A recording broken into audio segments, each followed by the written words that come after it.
Not going to read the beginning part at the top.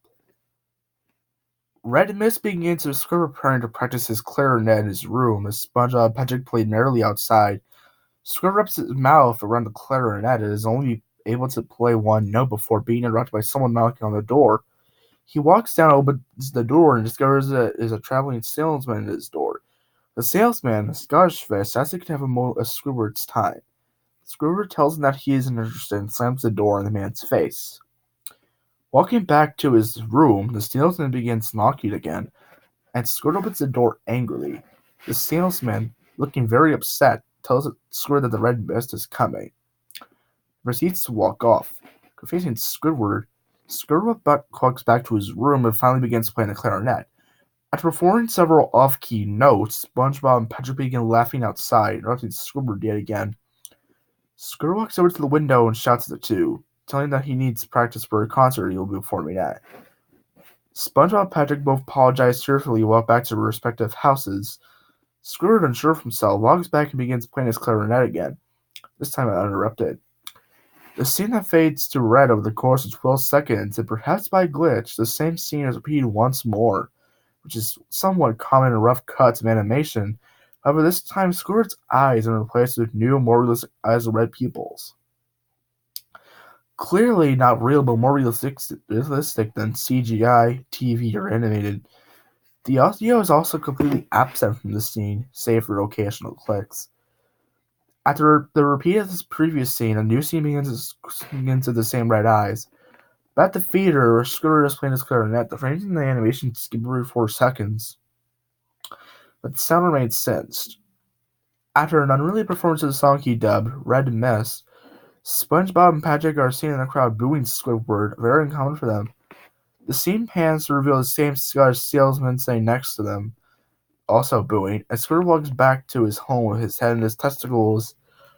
What's odd is that the scene actually shows him walking to his house, but nothing happening in the background. For 3 minutes and 50 seconds, we're roughly cutting to red for about 20 seconds as he arrives in his house.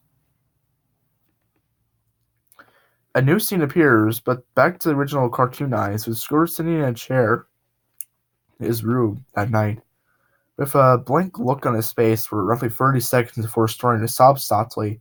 Again, the audio is completely missing for most of the scene, until suddenly begins. This is when the sound of a slight breeze through the forest can be heard in the background. It also begins very mildly zooming in on Squidward's face, only noticeable if you compare 10 seconds of frames side by side. The sound of him suddenly can suddenly be heard. Very loudly and severe as the screen twitches in on itself briefly. The salesman laughing can also be heard echoing in the background. After another 30 seconds, the screen blurs and twitches violently in a single frame that is over the screen. Upon pausing it exact... Oh, damn it. Where was I? Alright. Upon pausing it exactly on the frame, the viewer can see a real-life photo of a diseased 6-year-old boy laying in the forest in his underwear, whose face is mangled, eyes been popped, a stomach cut open with entrails laying beside him. Next to him, the shadow of the photographer is clearly visible with part of the photographer's hand appearing to the right to the screen. After this, this photograph is seen and it cuts back to Squidward sobbing, much louder than before, with what appears to be blood running from his eyes instead of tears, and the sound of the salesman is still heard.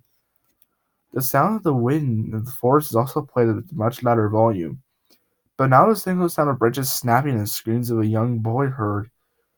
For 20 more seconds, another single frame appears, this time of a 8-year-old girl in the forest, on her stomach in a pool of blood, her back cut open and trails piled on top. The shadow of the photographer is also visible. The scene reverts back to Squidward, now the same realistic eyes, red eyes from before, completely silent and no longer sobbing. The sound of the forest can no longer be heard. Another 3 seconds later, it cuts back to the sobbing, this time piercingly loud, and the sound of the forest is heard. The screams of both a young girl and young boy and young girl can be heard mixed together as the song "Amazing Grace" plays on both the clarinet and black and white. The boy from the first photograph laying in the woods. Over the course of the 7 frames, the hand of the photographer reaches in and grabs the boy's entrails. His remaining eye focuses on the man's hand and he blinks once. The then cuts back to Squidward again this time. At the viewer as the sound of salesman echoes, "Do it!" and "The red mist is coming!" repeatedly.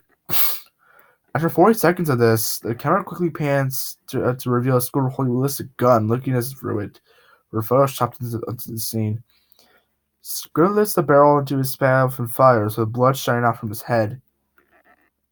On November 7th, 2004, after the initial animation of the storyboards were completed in Fife, Scotland, a tape was delivered to the lead animators and sound editors at Paramount Pictures in Hollywood, California during the middle of the night. The tape was taken to the editing room where it was watched by set animators and editors, as well as two 16-year-old interns. The tape which was supposed to feature the rough cut of the season 4 premiere of Fear of Crab Patty. Instead, began with a title card using this name, Squidward Suicide. While thrown off at first, oh boy, where was I? Oh man. Okay, I'm gonna start. Well, thrown off at first, the animators continue watching, discovering the tape had been heavily tampered with some sort of dirt joke. As a result, four animators, Barry O'Neill, Grant Kirkland Jr., Alyssa Simpson, and Jack Galveston, were sent to the hospital while one editor retired. Fernando de la Pena, and one intern, Jackie McMullen, committed suicide. A tape that was then sent to police determined that it had been made by Andrew Skinner, a disgruntled animator from Five Scotland, who, as a result, has been charged with 9 counts of murder, including the murder that 2 children seen in the tape. Oddly enough, after going for the data on the VHS, the police discovered that the last edit of the tape made by exactly 24 seconds before it was watched by the SpongeBob staff. One copy of the tape was made before the police confiscated by the original by Shaz Agnew.